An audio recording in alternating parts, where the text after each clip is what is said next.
Bujun and Dinaway Maganatug. I greet you all as relatives. Melissa Nelson and Dijinikaz. That is my English name. Makunzi Gabawiki Dashnindigo. My Ojibwe name is Makunzi Gabawik, young bear woman standing. Nin Anishinaabe Ikwe. I identify as an Anishinaabe woman. I'm a member of the Lynx clan, and I'm a proud member of the Turtle Mountain Band of Chippewa Indians in North Dakota. These flesh and bones were raised in Pomo Coast Miwok territory in Northern California. I'm very honored to live on Coast Miwok territory on the flanks of Mount Tamalpais. Very special place, I know to many of you here as well. Hello to everyone across the planet. What an honor to be speaking to people across Mother Earth. Thank you for being here. I know it's late at night or early in the morning. And I'm so grateful to the Upaya Zen Center and to Roshi Joan, my Dharma sister, Wendy Johnson, Kodo Noah, and everyone who has put this together. It's truly an honor to be here. I'm very humbled like the muskrat. So I also want to share about those elements, Molly, and really thank you for grounding us in that, in the blessing of rain. And we are on the lands of the Tiwa-speaking Puebloan peoples. And there are 7 pueblos that surround us here, and another 12 down south. And to really honor and recognize the 19 proud Native nations of New Mexico that have been here since time immemorial. And their soil, if you were able to hold a piece of soil or rock in your hand, that is something that they have cultivated and loved and been nourished by, buried their dead in, grew their food in for countless generations. And that relationship now is tenuous, it's precarious, right, for all of us, especially for many indigenous peoples who have been displaced, as as Laura shared with us earlier. And yet the Puebloan people have been solid and strong, rooted here in their homelands for thousands of years. And that is a real strength, I think, of this place, the Upaya Zen Center, being so firmly rooted in this strong native land. So we always remember the people whose land we are on. I also acknowledge my own ancestors, 7 generations back, the ones who gave me life. On my mother's side, the Anishinaabe, the Cree, the Métis, the French fur trappers that mixed early on up in the Canadian Shield, that had a lot of relationships with beaver and muskrat. I also honor my father's heritage, Norwegian settler, American, going back to Norway, crossing that water, and now many generations in the Northern Plains in North Dakota, where both my parents are from. So I honor those ancestors as well to root myself here with you. Thank you for being here. I'm going to start my slideshow.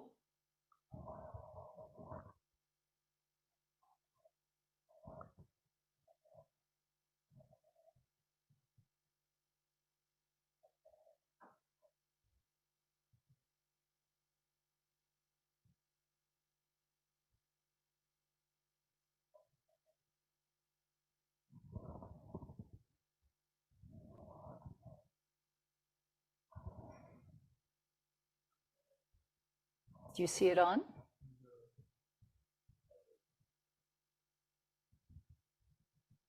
Oops, I don't need video.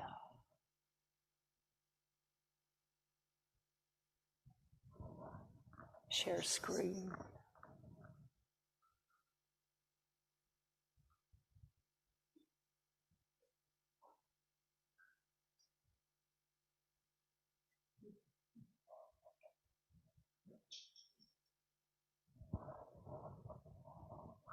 I was so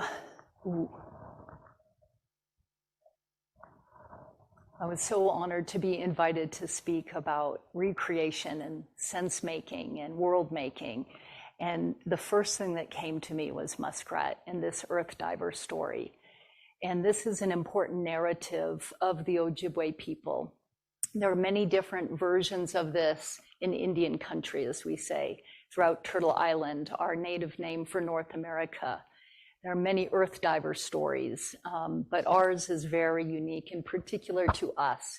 It represents our epistemology, our worldview, and we need to embrace alternative worldviews, alternative epistemologies, if we're going to make sense of this world and recreate something of justice. I want to ground you a little bit in the sacred geography and the landscape of the greater Anishinaabe Nation or Anishinaabe Confederacy. So we are a large tribe, one of the largest in North America. We cover 5 states and 3 provinces. We are connected to the Potawatomi and the Odawa. We're often called the Three Fires Confederacy. And we are neighbors with the Haudenosaunee Confederacy, the Great Six Nations.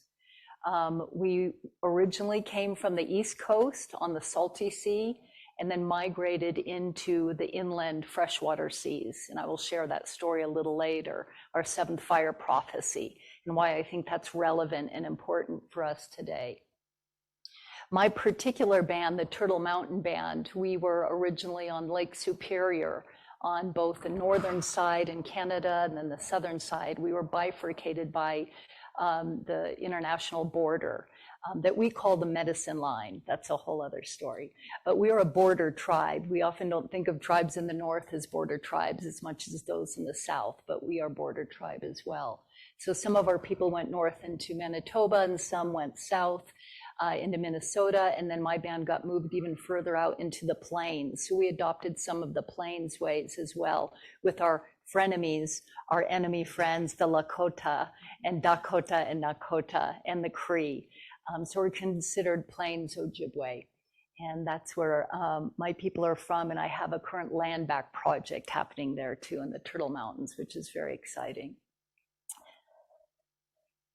So I want to talk to you about the Anishinaabe recreation story. And I call it recreation because it doesn't really have a beginning and an end. We have a specific creation time that we refer to with the creation of Turtle Island and the Great Flood and the creation of our lands and our peoples and our traditions and our lifeways.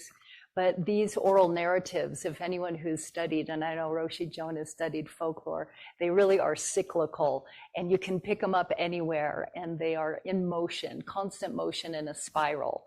And every version is situational and contextual. So the story I will share with you today after these rains and this mix between spring and summer, it will be a unique story for this moment. So these are recreation stories that are deeply tied to our annual renewal ceremonies. And all tribes have ceremonies of renewal so that we can become new again and make new worlds. And they happen every season. Every tribe is different as well because our seasons are different. So they're cyclical, relational. We talk about the before times. Times before times, we talk about the before worlds and the after worlds. So this whole idea of precariousness and worlds coming to an end and worlds being recreated is not new to us, and we're not afraid of it because we have many, many stories and experiences of this happening over and over throughout time. It's really important that to understand in our one creation story that we really honor, kind of like Genesis, I guess you would say, that humans were the last to be created. All of the plants, all of the animals, even as we say, the creepy crawlies, the bugs. Humans came after the bugs, the insect world. And so they are our elders.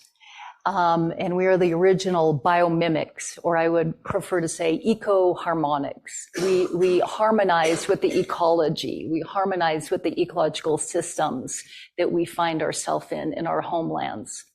And so we look to the animals as our elder brothers and sisters. These are some clan relatives that are very close to me and my family.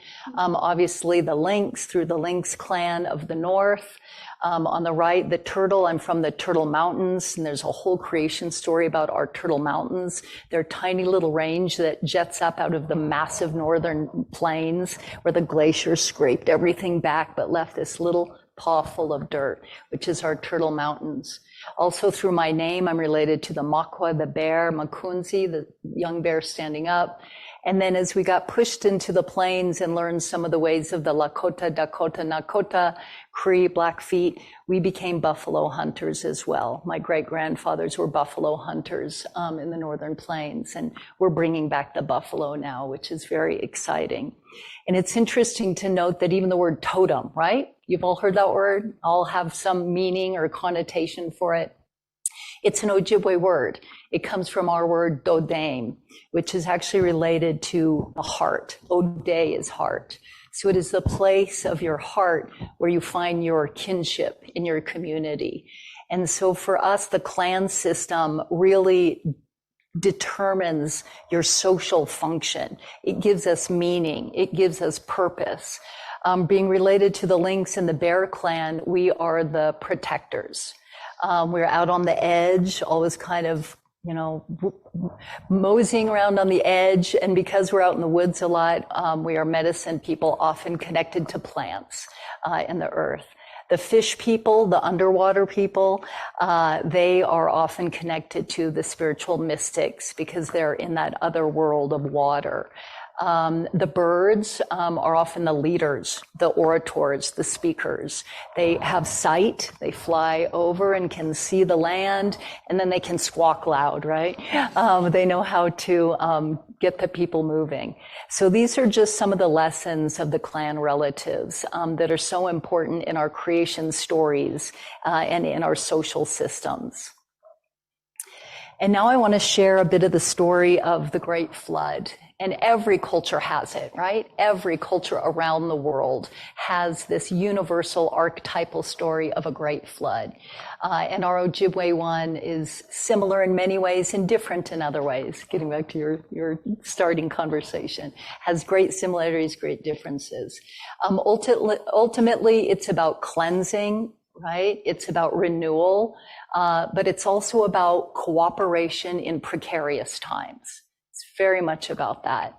And with climate change today, we see we are getting floods in some places, droughts in other places. So water is showing up in precarious ways now due to climate change. So this story really helps us understand some of the ways we may be able to navigate. That's another metaphor I love, navigate these turbulent times and turbulent waters. So you may have heard a version of this story that was wonderfully popularized by Robin Kimmerer in her great book, Braiding Sweetgrass, where she talks about Sky Woman falling. And that's one version of the story, more from the Eastern Ojibwe, more closely connected to the Haudenosaunee that are more matriarchal. And so the woman falling is a very key character. And I love that story and tell that version. But another version of that story is our Nana Buju, our trickster character. So Nana Buju is part human. He's the first human, kind of like Jesus, Jesus Christ. He's half human, half man. And he falls from the sky. That's a whole other story, but I'll just get to where he's falling. And like Sky Woman falling from the sky, nowhere to land, but the great turtle comes up and creates a place for Nana Buju to land on. And he says, what's going on? There's no land. There's no place to grow our villages and grow our food. What are we going to do? And Turtle says, I've been swimming for so long. I'm so tired. What am I going to do? We need help. We need help from the animals. Here comes the loon flying in. I can help. I need a place to land. I've been flying so long. I'm so tired. And then the duck pops up. Me too. I've been just going around and I can't find any land.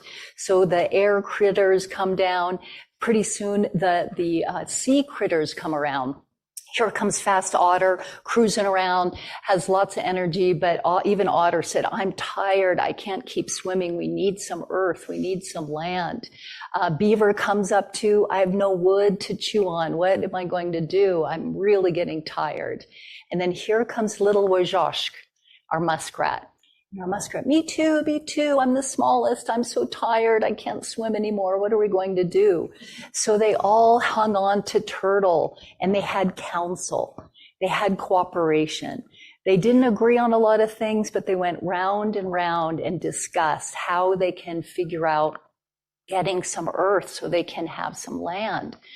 And so finally, Nana Buju, in his great divine inspiration, he said, underneath this primal sea, there's got to be some earth down here. I remember hearing about the earth before this flood.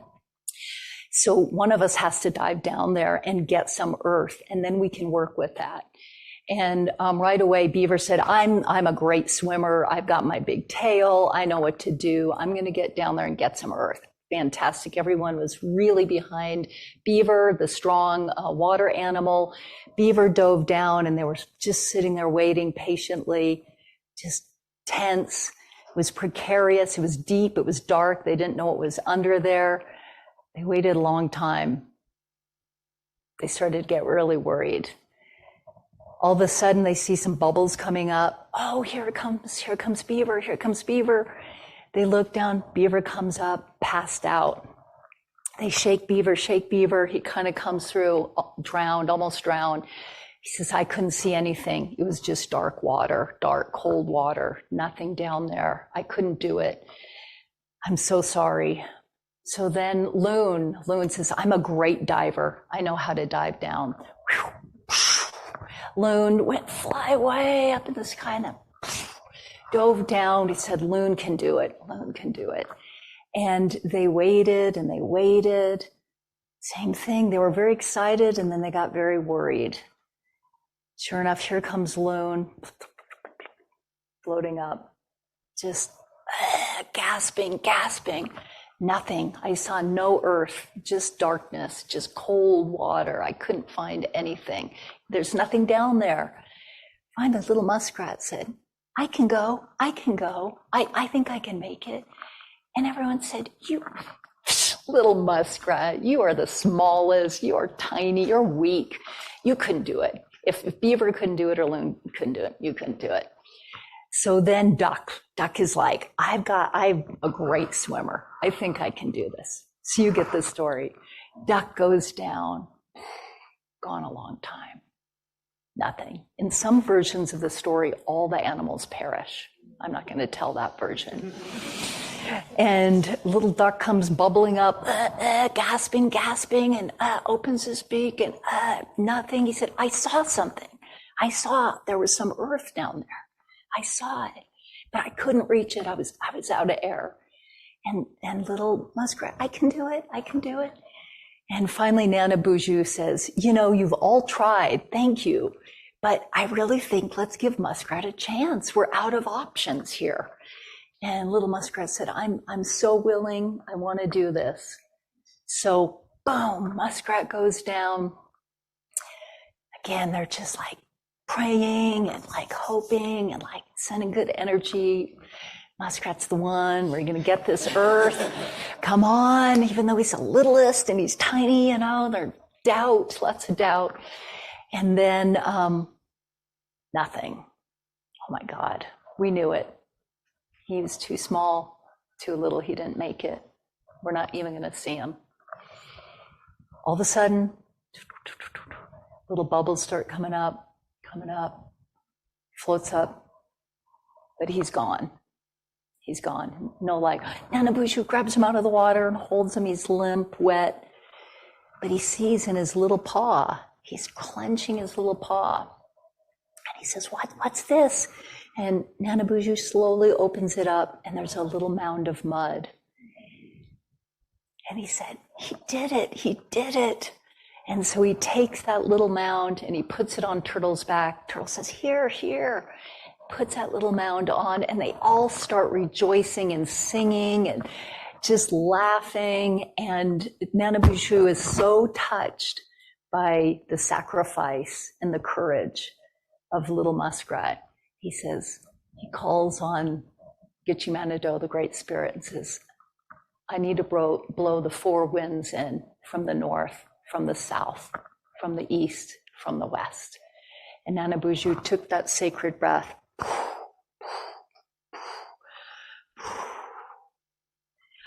And little muskrat revived. And we said, Muskrat, you did it, the littlest one. He's like, I knew I could do it. He said, yeah, you died, but we revived you. And so from that, they started singing and dancing on Turtle's back, and then the loon and the duck, and then other birds came in, and they grabbed little particles of earth, just little specks, and they flew in the four directions. And with the singing and dancing, this little mound of dirt grew into Turtle Island. And I think let's see, where was that map? There we go. Yeah, so you can kind of see the shape there with the Arctic, Labrador, Quebec, Florida down there, Mexico, Central America, Baja, and that's our sacred Turtle Island. So this is a story that some call, a quaint folk tale, as many anthropologists had. It's a cute children's story. But there are layers and layers of meaning when it's spoken in our Anishinaabe-Moan, in our Ojibwe language. Biology is now confirming that the muskrat, go back to our little guy here, Wajashk. And in some of our interpretations of his name, Wajashk, it means courage. It means courage. And Wajashk is one of these rare water mammals that has the ability to slow its heart rate down, slow its blood pressure down, slow its need for oxygen, and sustain itself underwater for up to 15 minutes. So how did our Ojibwe ancestors know that? That's what we call traditional ecological knowledge, or indigenous sciences, as opposed to settler sciences and Western sciences. We need all sciences, but it's plural, sciences. There's many different ways of knowing the earth and knowing our bodies and knowing the sky. And so they knew that Wajashk, this little animal, had this ability, just like we do in meditation, right? We slow things down. So Wajashk was not only a bodhisattva, but a great meditator. So that is why muskrat is a great teacher for the Anishinaabe people and the Cree people. And again, Banaji Aki.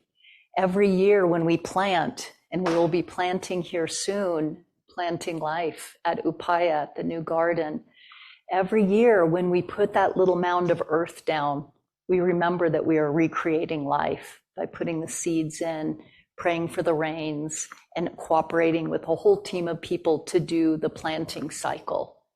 Also, when we go into our sweat lodge ceremonies, or any lodge, learning lodge, spirit lodge, or wigwams, they're shaped like that little mound of earth. So we go into that little mound of earth, into the womb of our mother, to go into that darkness. It's hot, sweaty, and we go inside, and we release. We compost what we need to, sweat it out, cry it out, and we come out of there like a fresh baby, all renewed, all reborn. And so that there are all these analogs in links.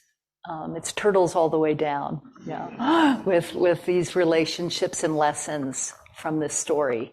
So did anyone go and spend a little time with a little paw full of soil or a stone? Anyone like to share what that experience was like? Right here. It was, it's really funny. We were sitting for lunch, and all of a sudden I just had this almost compulsion to go to a very specific place that I knew nothing about. And the soil was so hot and the stone was so hot, and I was holding it and feeling how hot it was, and it began to rain. Oh, so cool. Wow. Yeah. That's pretty auspicious. Yeah. Thank you for sharing that. Thank you. And just wanted to share in how it's related to some of the themes we're discussing here in the symposium. We call these our original instructions, these lessons and teachings, and every culture has them, every village, clan, but we forgot them. Many of us forgot these original instructions. So this is kind of our Ojibwe algorithms.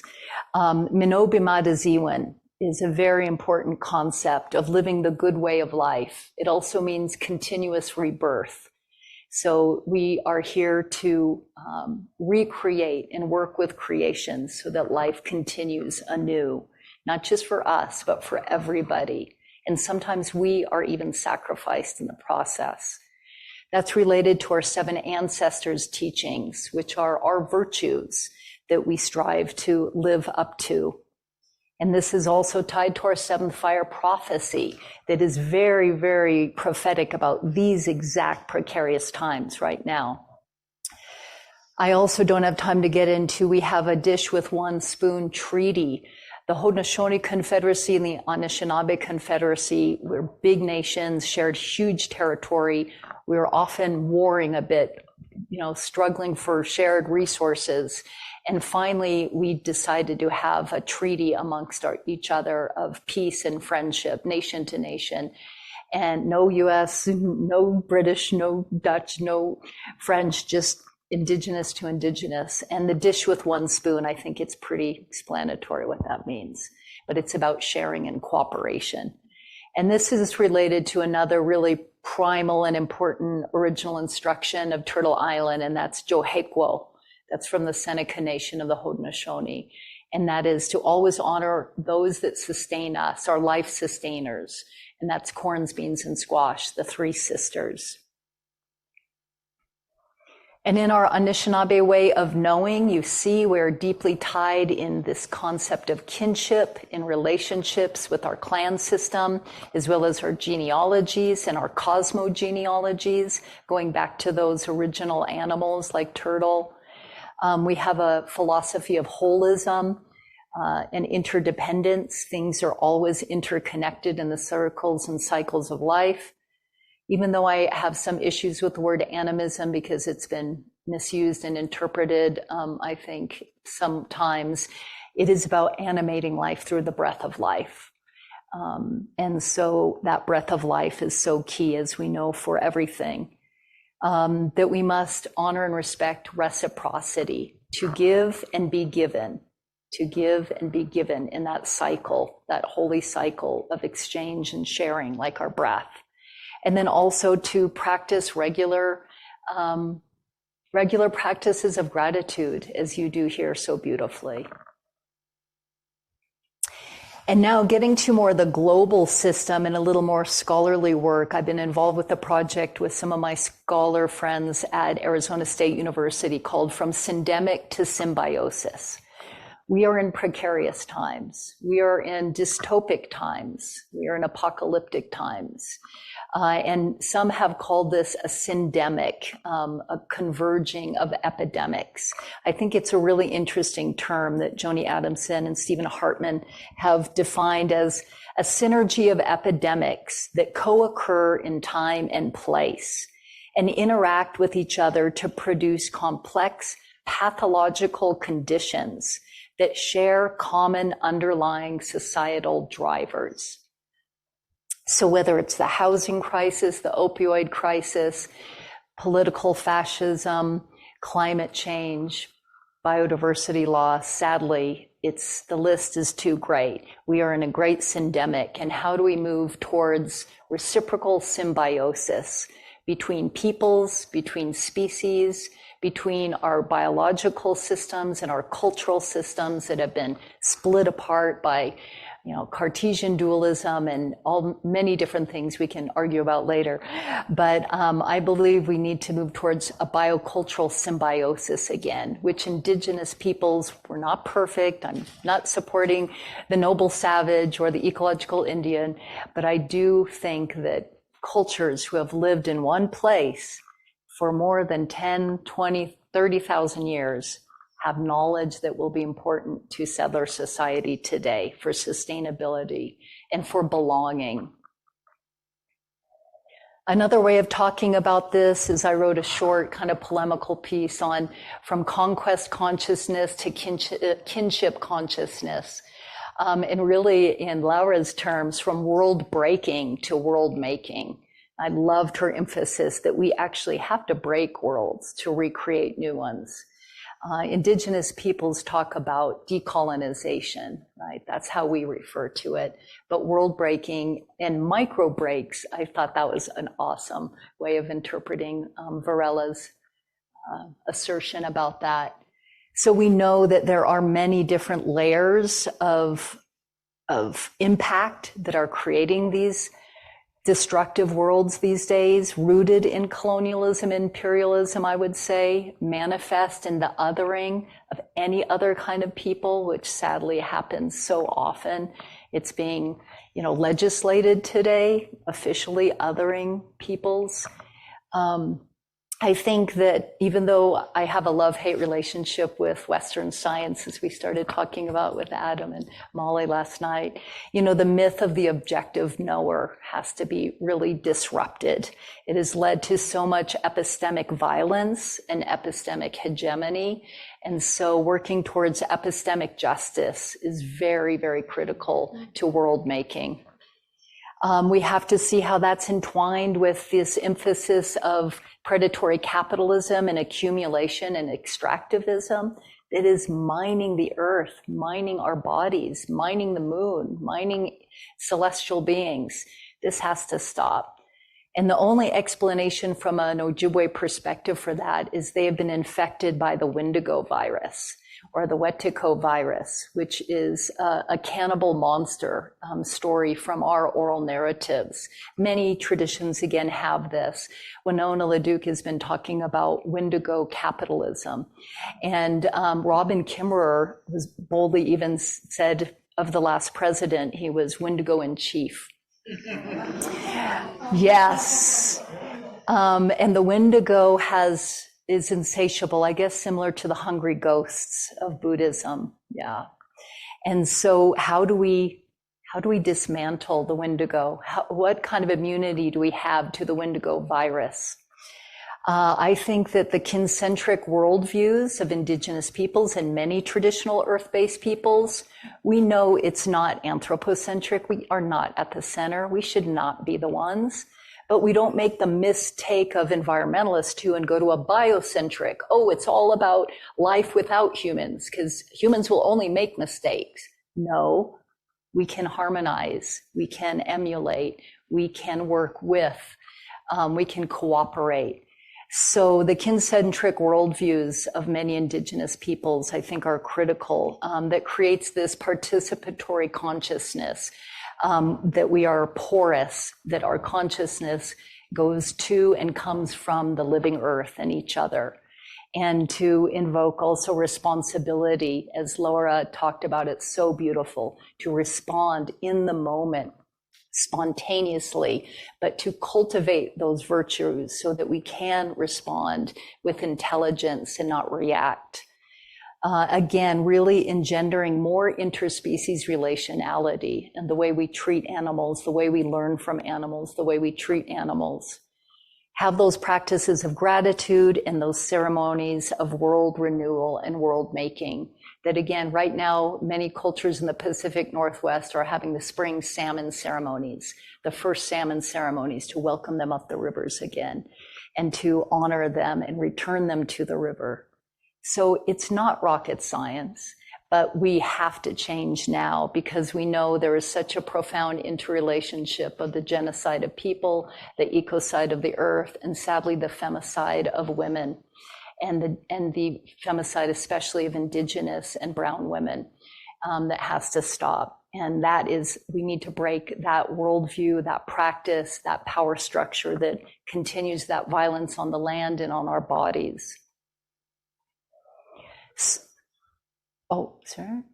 That is a pile of buffalo skulls that is symbolic of the slaughter, the genocide of the American bison, the buffalo, because it was such an important food source for especially the Plains tribal nations.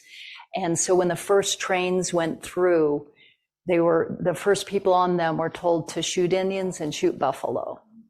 And so they just left carcasses to rot because they knew that it was the food source that my great-grandfathers followed around to bring back to the people. So it's a symbol for us of, the near extermination of many species. And now with the Buffalo Treaty, the buffalo are coming back, and indigenous peoples are resilient and returning. And we're struggling, but we're resilient and returning. Yeah. And the other picture is, another example of just the miners, the settlers who came out, were paid by the government to shoot natives and buffalo. Yeah. So that's part of why the word apocalypse is not scary to me. It's to reveal, it's to uncover. And there's been so much hidden dark history in America that has been seething underground, and it's time for these stories to come out. You can't heal a wound if it's festering, right, and unacknowledged. You need to acknowledge it and face it. So this idea of the syndemic and the polycrisis, how do we transform this world? How do we create new worlds that are rooted in peace and peaceful coexistence, justice, diversity, health, flourishing, well-being? For many scholars, some of my wonderful teachers, Daniel Wildcat and Kyle White, if you don't know their work, great Native scholars, and they say, this time is cultural deja vu. We've been here before. Even climate change, when you relocate the Mescalero Apache or the other Apache like Geronimo's band from the Sonoran Desert to the swampy Everglades, that's climate change. They've been through climate change. When you relocate the Potawatomi from the Great Lakes and their woodlands to the plains of Oklahoma, that's climate change, that displacement. And many scholars have written about the disease of displacement and how critical that is, and how for indigenous people, it's really how do we restore a sense of belonging when we have been displaced. So this is a colonial deja vu. It's not new to us. We have some skills and some tools for addressing these precarious times. So the importance of prophecy, I'm going to just move on. Prophecy has foretold this time and said that we will be at a time where the winds get greater, the fires get greater, the floods get greater, humans will be killing each other, will be destroying each other, and we will be at a crossroads. It's a really long story. It often took 7 days and 7 nights to tell the seven fire prophecy. But you will see a map again of our sacred landscape, our geography, from the East Coast to the Great Lakes. When a prophet said about 1,000 years ago, maybe 1,500 years ago, some say it was before the Vikings or some say after, when our prophet said there is an evil wind coming across the Great Salty Sea. And if you don't migrate west, inland, we will perish. And so the people discussed this and decided they would follow the prophet's warning and recommendation to start migrating inland. And they said, how will we know where to go? We're going to meet new people. And they said, you just go follow the water until you find the food that grows upon the water. And that is our sacred manomen, or wild rice. But there's many different stories, and that's when the Anishinaabe broke off with the Wabanaki and the Abenaki and then the Potawatomi. You can all hear in the words, right? Similarity. We're all relatives. And the Ottawa, and then ended up in the Minnesota area where the food grows upon the water. And that's the seventh fire prophecy. So they talk about different metaphoric fires, literal fires, historic migrations, and consciousness shifts. And we're in the seventh fire right now, about to light the eighth fire. The seventh fire is this time of great destruction, but also a time where, urban mixed bloods like myself are going back and picking up the stories and the seeds and the traditions and putting ourselves back together again, remembering to remember.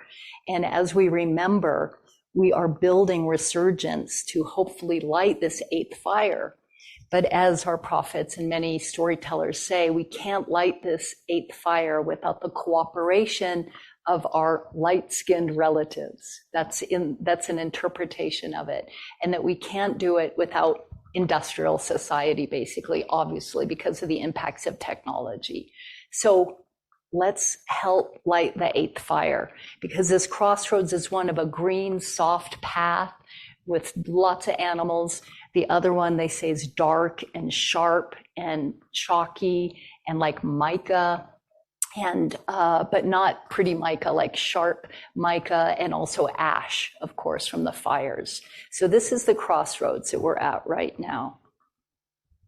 And again, those 7 ancestors' teachings, many, many stories related to this, but they're kind of like our commandments or our virtues, to always strive for honesty, for wisdom, for truth, to practice humility like little Wajashk, to practice love, to be brave in the face of dangerous times, and to respect one another. And they're all related, again, to different animal teachers.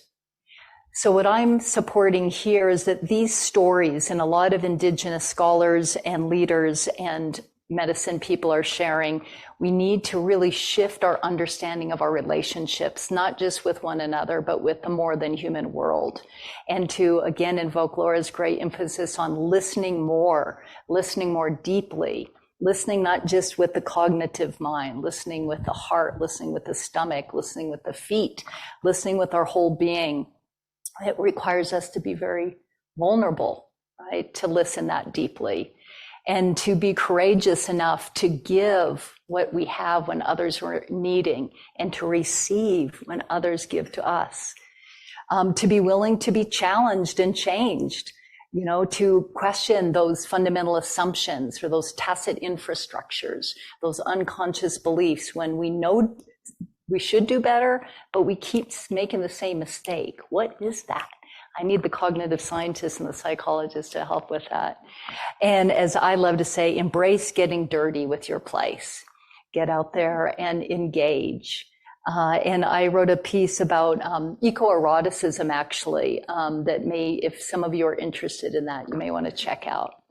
The Honorable Harvest is a beautiful teaching. I don't have time to get into right now, but you can find it in Robin Kimmerer's wonderful book, Braiding Sweetgrass. There's many different versions of it, but it's, again, these original instructions for how to be a good ancestor, how to be a good relative, how to be in good relation.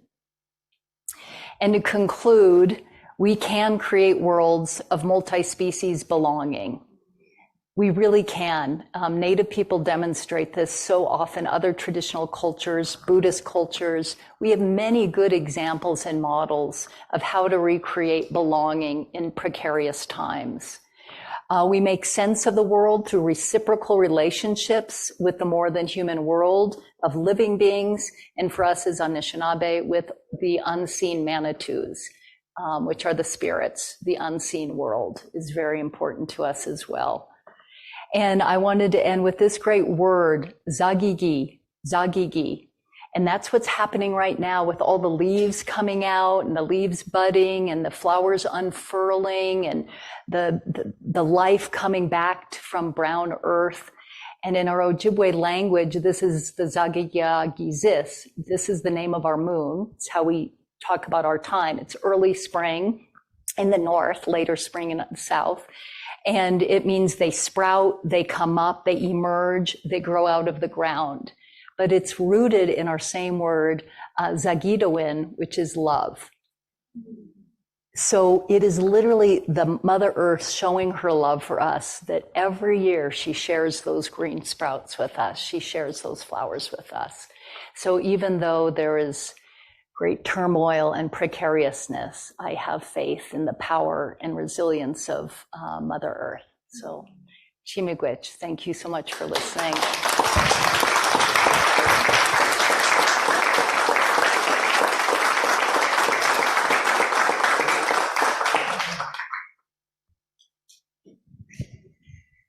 Wow. Zagigi indeed. So I just Zagigi. I just want to invite Roshi up for some reflections. Oh. Thank you. Wow. I know. I need a mic. We have a lavalier up there. I do not see a lavalier. Here. I can handle it. Sure. Yeah. So.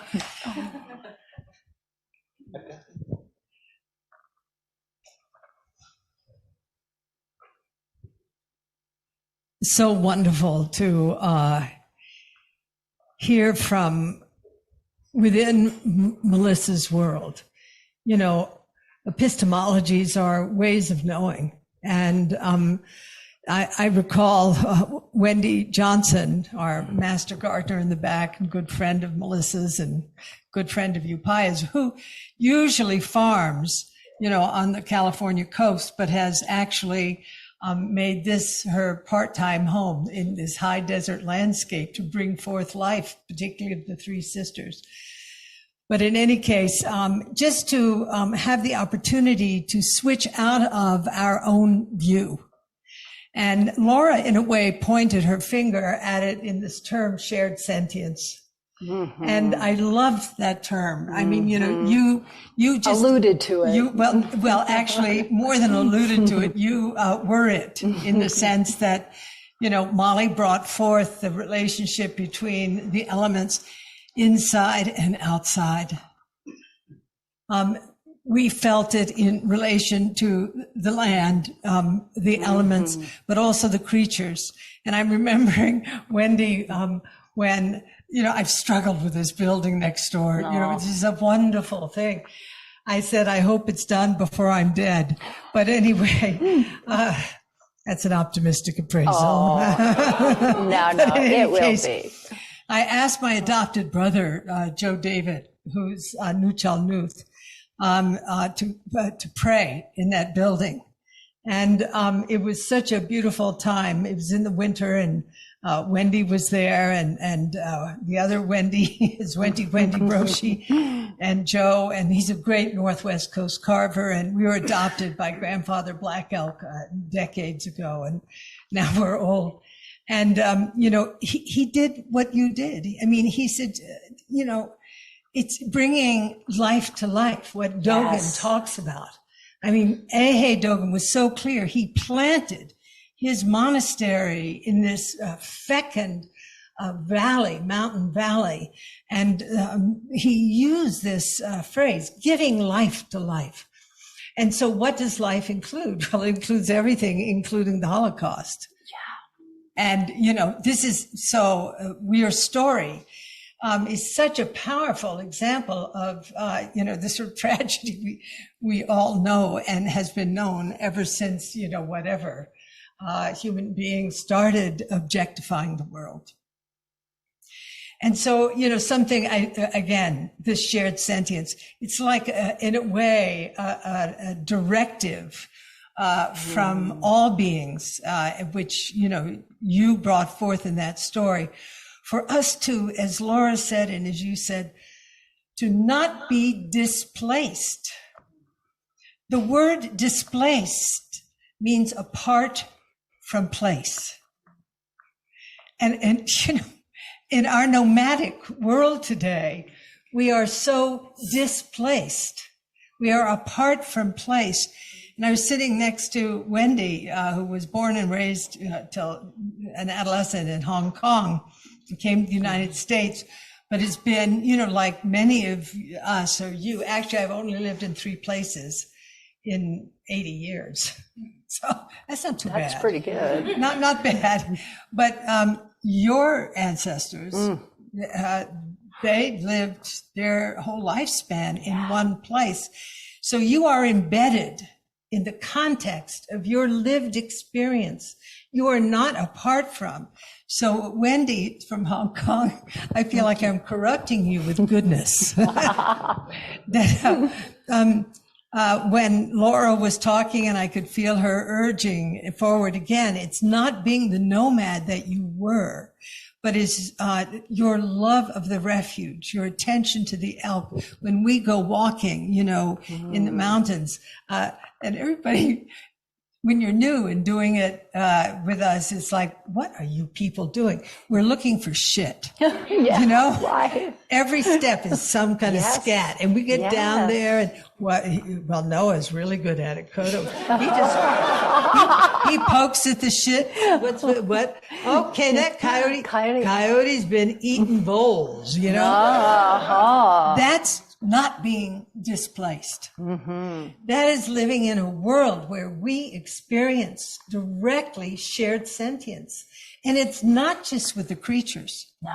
For example, in our refuge, just looking at, what do they call the cadres of aspen?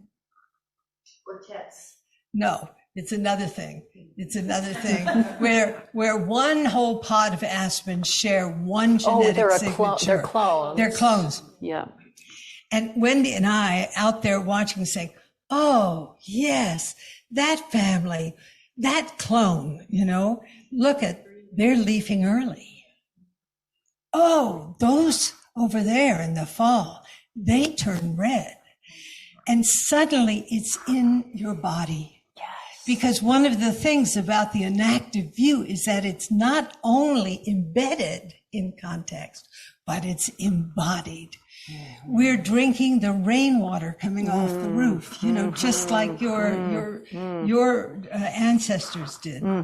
So one of the questions that I asked, which I think is, so beautifully exemplified in what Laura was pointing to. It's interesting. We've got 3 women lining up on top of you, John. Sorry. It's nothing like being planful sometimes. There was no accident in the design of this. But it's, the experience of embodiment where, women bleed from the middle of their bodies and don't die. And I mean, it's a miracle. Or, from between their legs comes another human being. And their breasts filled with milk. I mean, it's just the miracle of life that is in the feminine body. And then you were pointing to toxic narratives that are embedded in the patriarchal, colonial, extractive, consumeristic culture. And how important it is to actually understand in both all 3 of our women, I'm also in that category, have to do with the recognition of toxic narratives and the willingness to actually take on those narratives and to work with them transformationally, knowing those toxic narratives represent views, represent states of consciousness that are no longer tolerable in the conditions that we're living in now. And this is very deep, hard work. And it is replacing, if you will, with healthy narratives. And my good friend, Rebecca Solnit, who will be here next month, Rebecca, who's just amazing. And with Christiana Figueres, we're doing a thing together it is how do we actually re-narratize? Because our narratives shape the world. And the world then comes back at us and shapes us, affects us deeply. And we see this in terms of the destruction of ecosystems and what you were talking about, Melissa, the sort of liberation of deep viruses, within the ecologies, suddenly coming and finding nice habitats. Hi. I've been a habitat recently. I'll tell you, it wasn't that much fun. Another piece that I think is really important has to do with time. And, one of the problems that I think we have in our Western view, and you certainly pointed it out in terms of the sort of most indigenous views have this notion of time, is our notion of time is based on poverty. We don't have enough of it. There's not the experience of long time. You have referenced again and again your ancestors. How many of us can name our great-grandmothers, what are their names, her names? Our great-great-grandmother. And yet the sense of long time, and also even longer time, because this is pre-human that you're speaking about. So, okay, there were the bugs and then us, So there's a whole different notion of time. And it reminds me of this kind of bad joke. This is a bad joke. It's a Dalai Lama joke. Somebody told me it was a Dalai Lama joke, but I always told this one. And somebody supposedly asked His Holiness the Dalai Lama, well, what do you think of the French Revolution? And His Holiness said, it's too early to tell. And another one I loved was, these are all those Beethoven and Einstein quotes that are apocryphal, so I don't care. But anyway, this is probably another apocryphal quote. This one is, His Holiness was asked, well, what do you want to be reborn as? And he said, well, if there aren't too many problems in the world, I want to be reborn as a meadow. Oh, that's pretty cool from a guy who came where there aren't any meadows, I'll tell you. But anyway, so I don't believe the story, but it doesn't represent his embeddedness in any way. You use the word, shared the word totem. And I'm a recovering anthropologist from 50 years ago. Good Lord, deliver us. And, we were participant observers. We were extractive as hell. I mean, I will be honest. I'm even embarrassed to take photographs, salvaging cultures. It was just, but we had this participant observer kind of thing, as though, we could be both. And that was not true.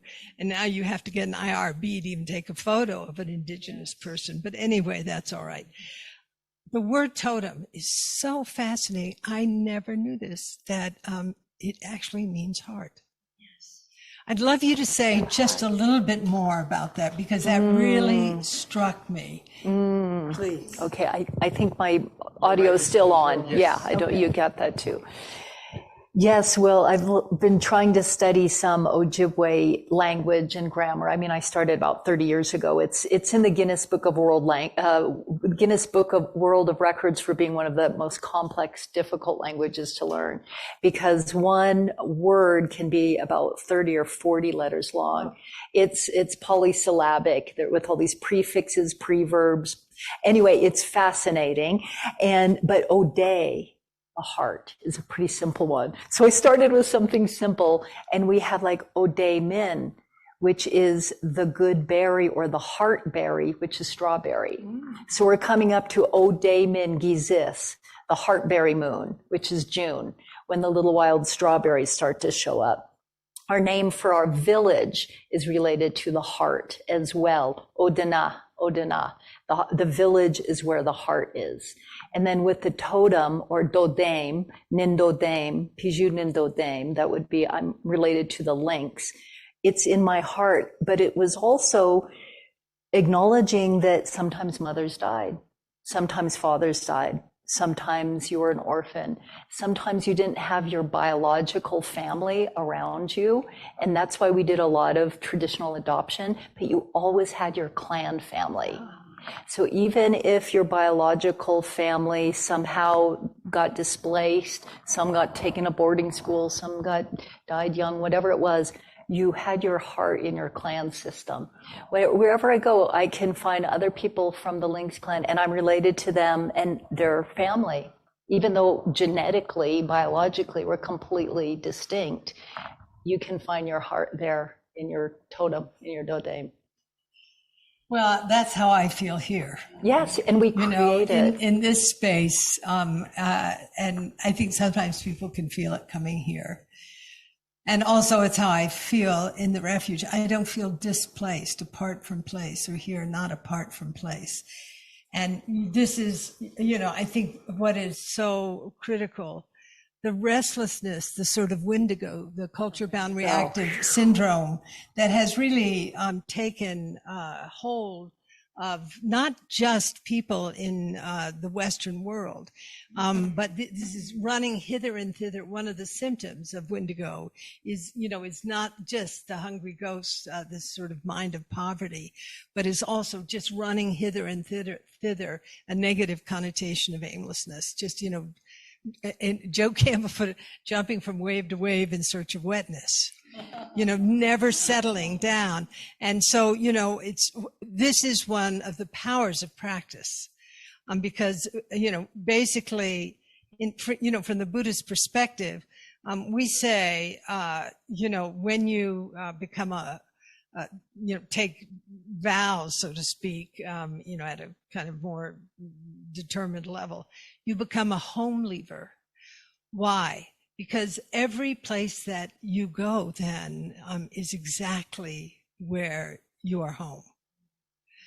But that's a little different, I will say, than your body, because of embeddedness in the natural world, becoming of the earth, of the water, of the sky, of the stars.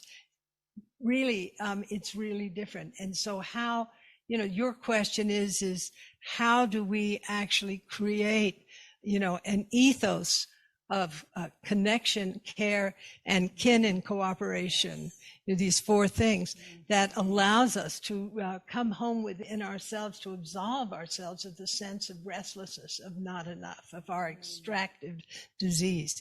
Anyway, I'm ranting because I had some chocolate. Probably from West Africa.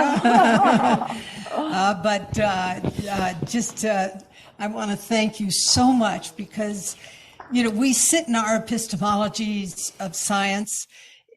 We move through the enactive perspective that many of us hold from the third to the first person view of our lived experience, which you did and I tried to do in my old little white lady way. I always make fun of myself, excuse me. No, you don't have to feel sorry for me. I don't. I don't. But, the work that, in a certain way, that we get to do is to create a kind of landscape of cooperation between, first, second, and third persons. To appreciate the brilliance of science and to know anything that science has revealed today, tomorrow might be disrupted. And we ultimately have to live with this kind of heart of nimbleness, the capacity to exercise freely in the inevitable changes that have always happened, but are happening in a more visible and accelerated way. And that, I think, was so beautifully exemplified in the emphasis on prophecy in your culture. So thank you so much, dear.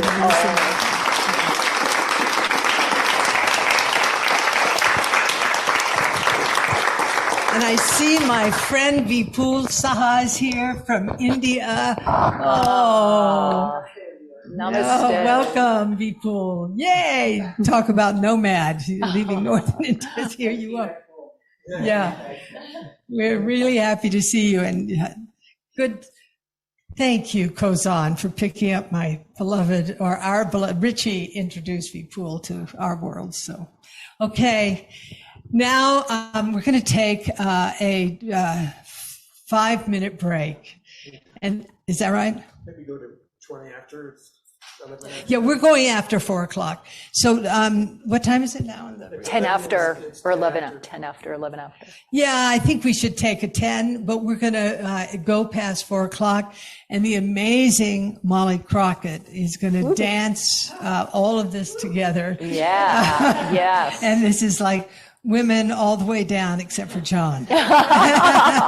Okay, enjoy your break. Language.